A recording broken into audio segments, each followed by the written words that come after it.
And now, from the great state of Mississauga in Ontario, Canada, it's the Ted Wallachin Podcast. Brought to you by Tom's Place. For the finest in men's fashion, Tom's Place will suit you. And ETP Canada, providing estate administration with ease. ETP Canada. And now, here's Ted. Thank you, Becky. Thank you all for joining us. Welcome once again. I'm Ted Wallachin, and welcome to another edition of the Ted Wallachin Podcast. And you know, the course of 2 or so years that we've been doing that, we've been very fortunate to have been introduced to numerous fascinating documentaries from our friends at CBC's award-winning Nature of Things. And this week, we've got a doozy for you. In fact, it's a 3-part Nature of Things documentary called Secret World of Sound.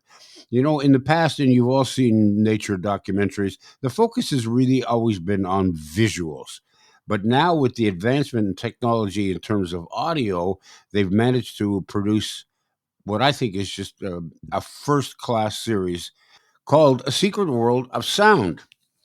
And we're going to be playing for you snippets of these wonderful reverberances that can be heard above and below the water. In fact, here's a sample from the series. Nature is full of sound.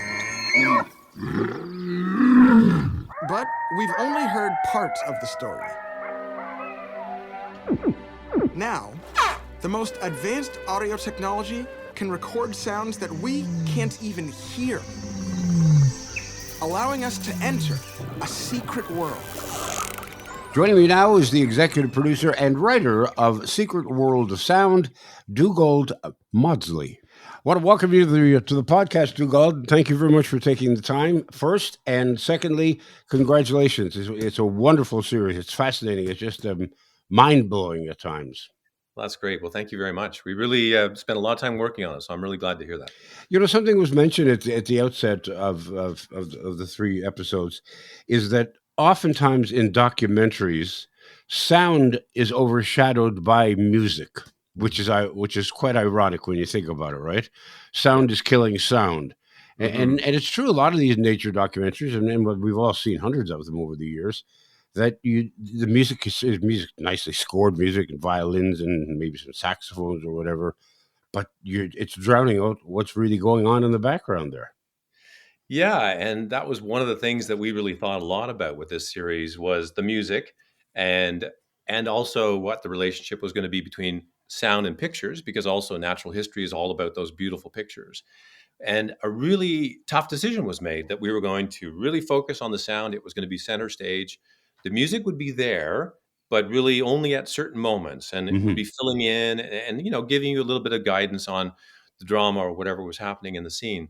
But we had a Canadian composer, Suad Bushnak, and we said to her, do you want to take this job? Because it's going to be a little different than what you're used to.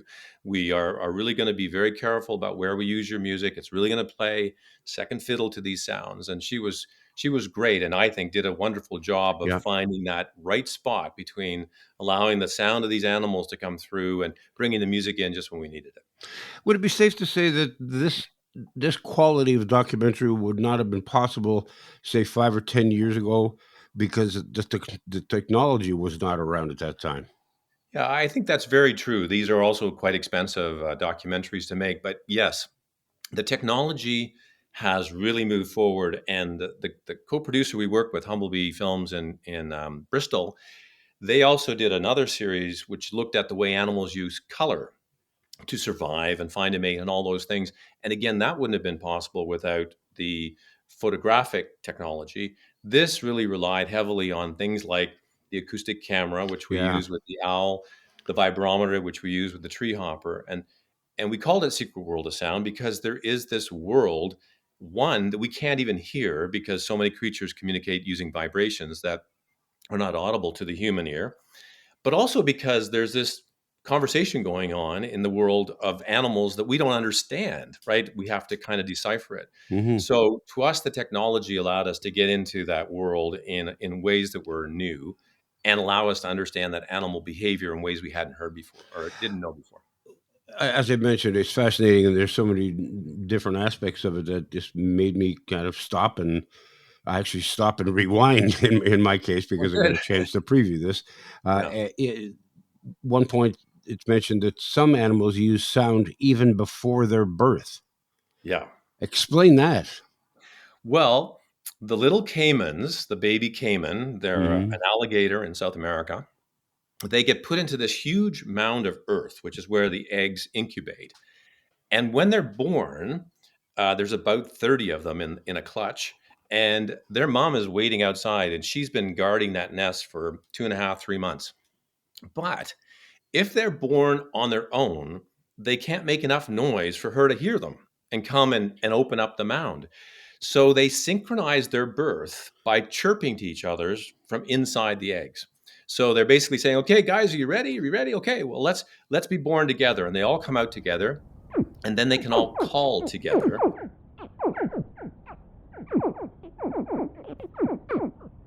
Hmm. And that's loud enough for the mama caiman to hear them and literally come in and tear the nest apart and carry each one of them carefully in her mouth down to the water. So that's the communication before they're even born to be able to make sure that they have the highest chance of being born successfully. And similarly, to a certain degree, flamingos. Mm. They need to, the parents and babies need to learn how to recognize each other's voices, Yeah. because they, at one point, they are separated and they meet in almost, I think it was described as almost like a daycare for the Yeah. baby flamingos. I think that those are the words that were used in the documentary. Yeah. And they have to find each other by barking or whatever the noise is called technically. Yeah. uh, and there's a great scene in there, very very touching scene, where a baby meets the father finally. You think Finally. this poor baby is going to go on, is just going to be lost without a parent, and suddenly they start recognizing each other's voices.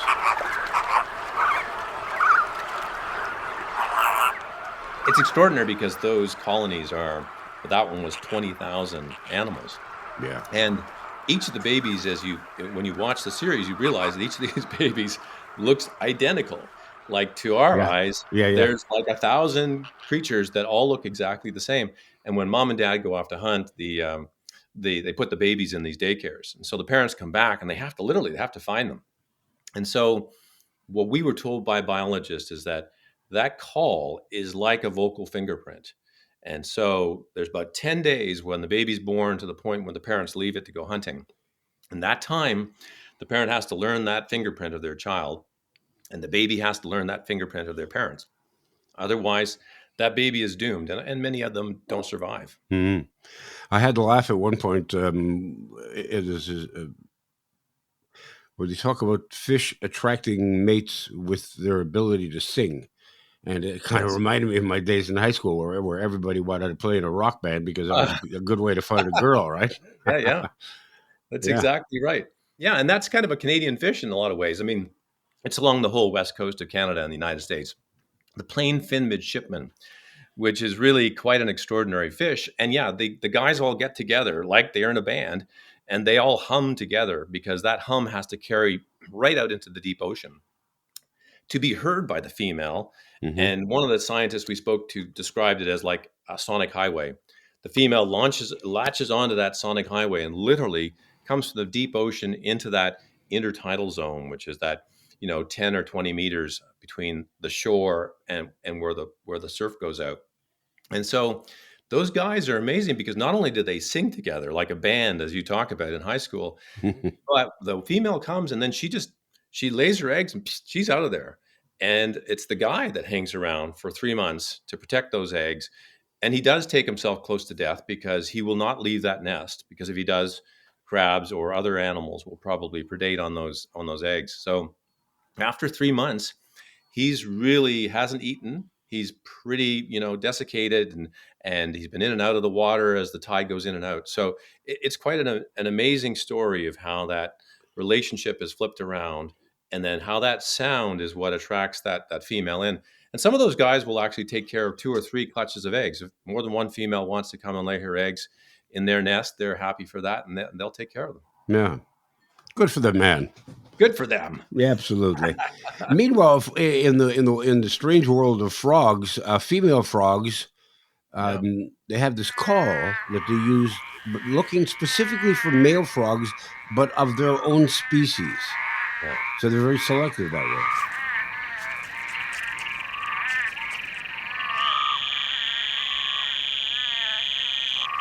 All these frogs come out of hibernation at once. They live in a really desert-like setting in Arizona, the ones that we focused on.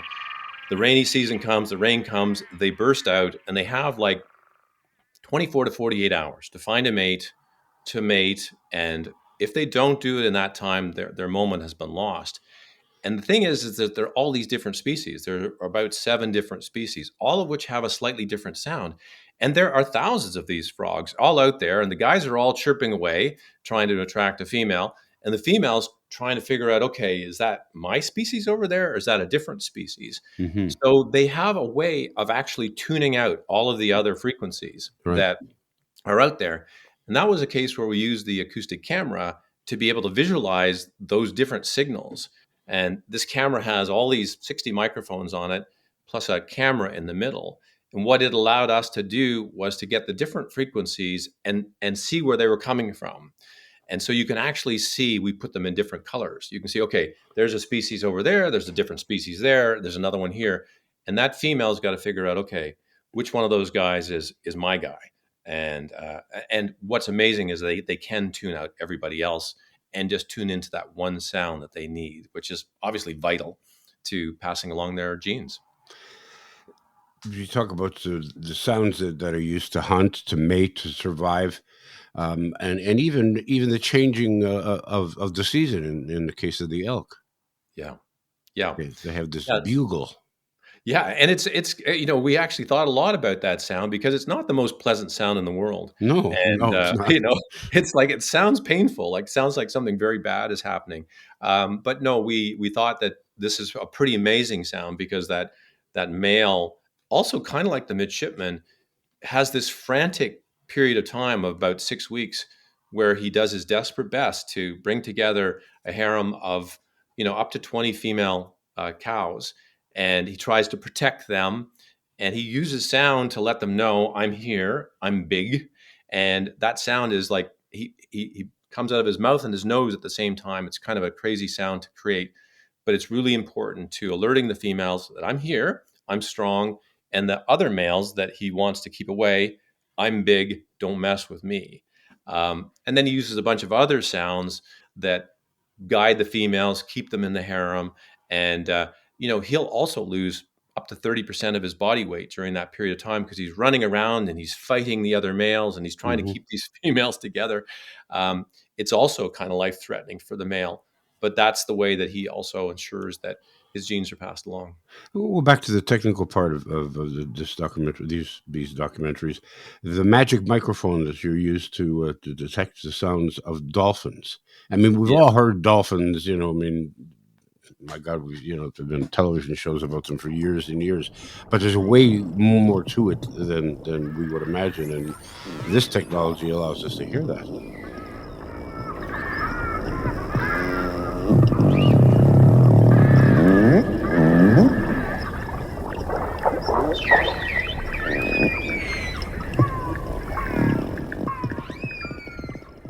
Yeah, so it's we used it both with the midshipmen and also with the dolphins.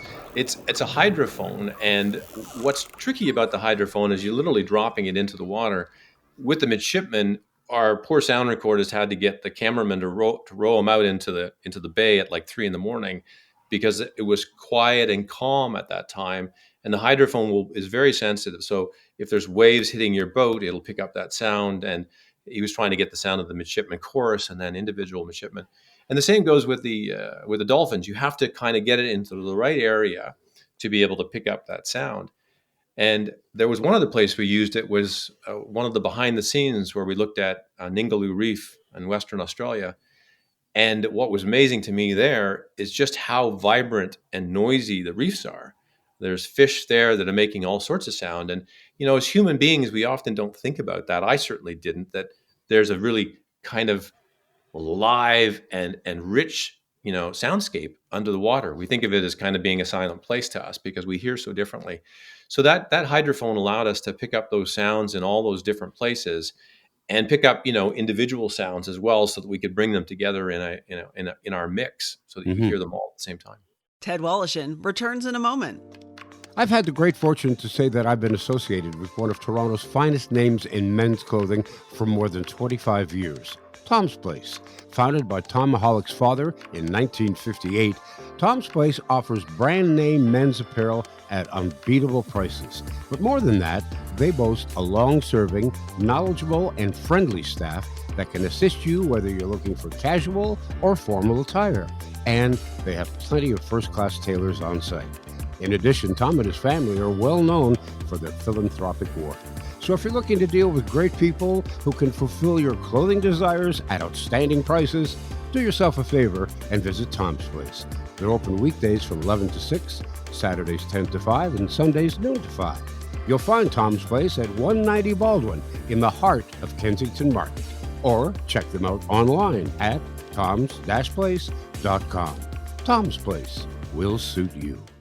Have you been tasked with the role of a state executor, or expected maybe in the future you will be? Well, if so, let me make your life a lot simpler by introducing you to my friend Debbie Stanley. Debbie is the founder of ETP Canada. They specialize in estate administration. Their goal simply is to help Canadian executors understand their role and how to deal with the loved one's estate. Let's face it, there's no school for this, but ETP Canada offers services such as executor support, estate accounting, and they have a new online course called Executor Ready. It's an engaging video designed to make estate administration easier and affordable. And those are two comforting thoughts during a stressful time.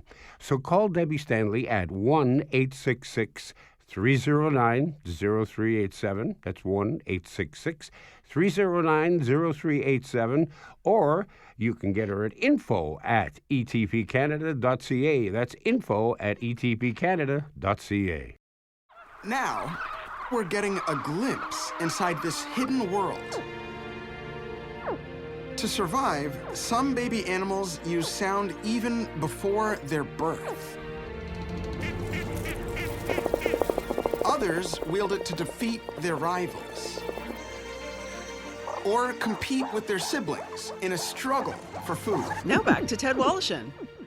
Now let's talk about wolves. The wolf packs, Yes. and what they do to stay alive. The chorus of howls, Yeah. which is pretty haunting, really. Well, the wolves are the classic kind of sound, right? Especially Yeah. for Canadians. That's when you think of the wild, you think of that lone call of the wolf. And we've got in Ontario this amazing opportunity, which is Algonquin Provincial Park, Mhm. and there are about 50 to 70 wolves there. And for us, the big challenge was actually finding them, because they really operate mainly at night. But in the summer, those wolf cubs, are left in these open areas called rendezvous sites. Or they're usually ponds that have dried up, and they're left there during the day. So that was an opportunity to actually see them. And then the wolf pack does this thing where when they leave to go hunting, and when they come back, they do a chorus howl.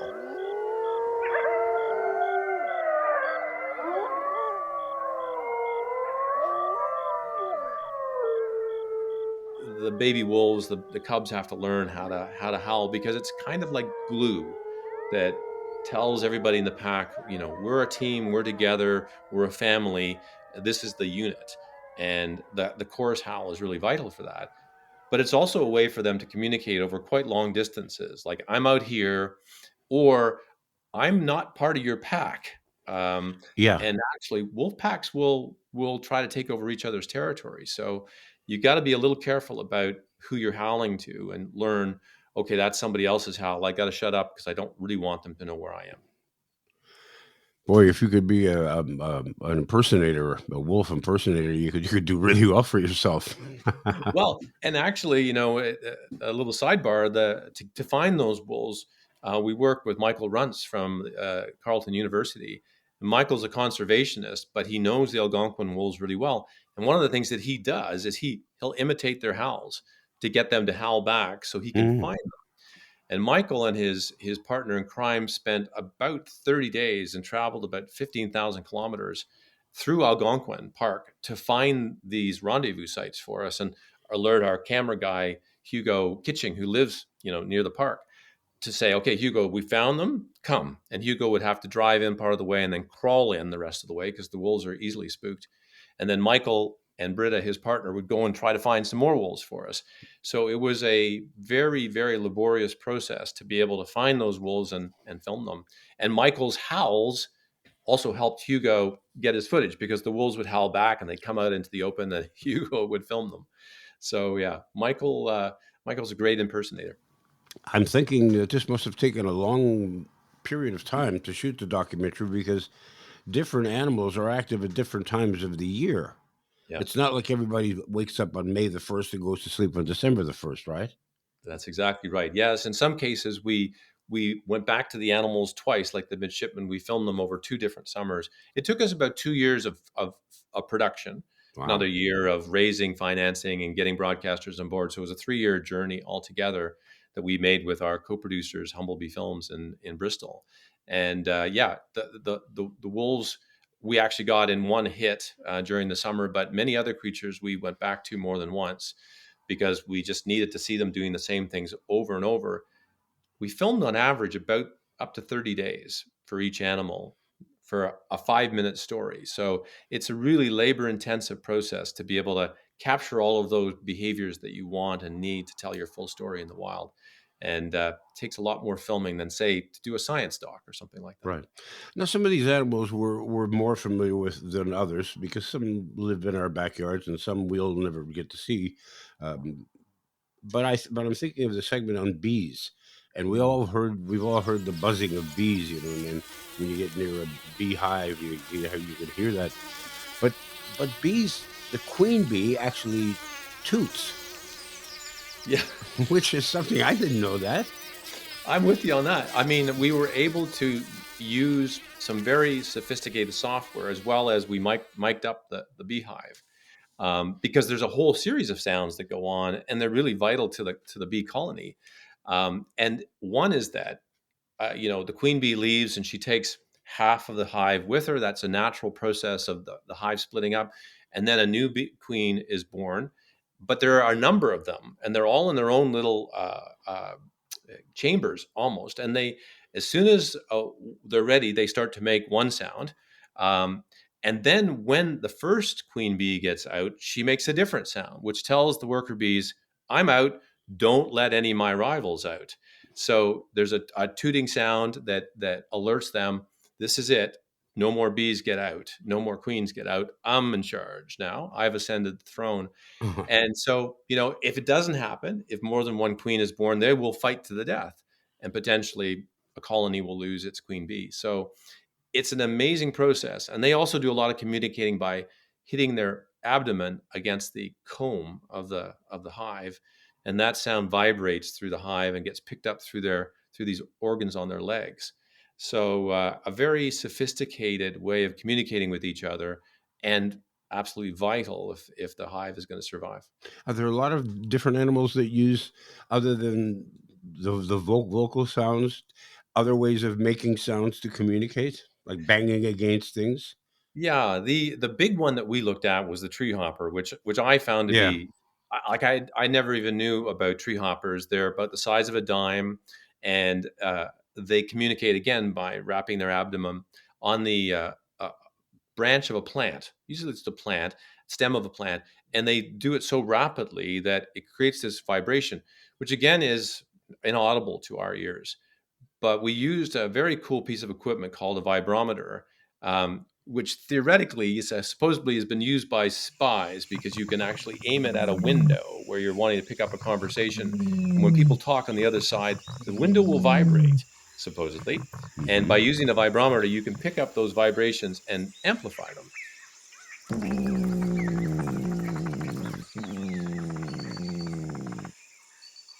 So we did the same thing with the tree hopper. We picked up their vibrations. And what really was amazing to me was that each tree hopper has a totally different sound.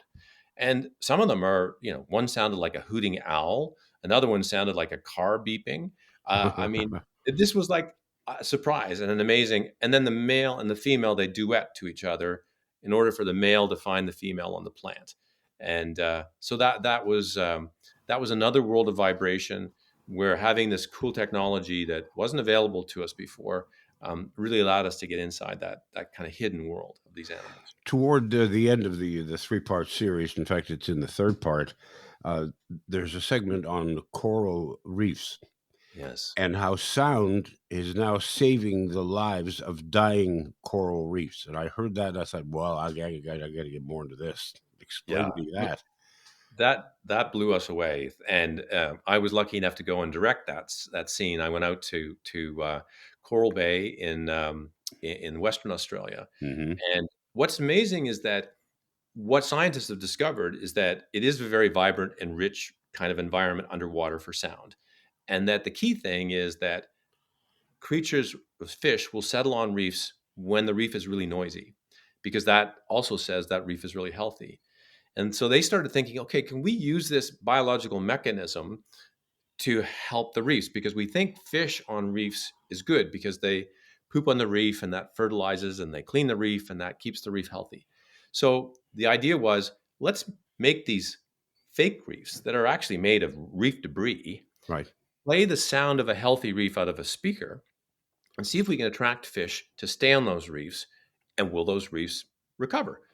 And sure enough, what we were able to show is that after only a year of doing this, and only doing it at certain times of the year, those reefs, those, in essence, almost fully dead reefs were regenerating.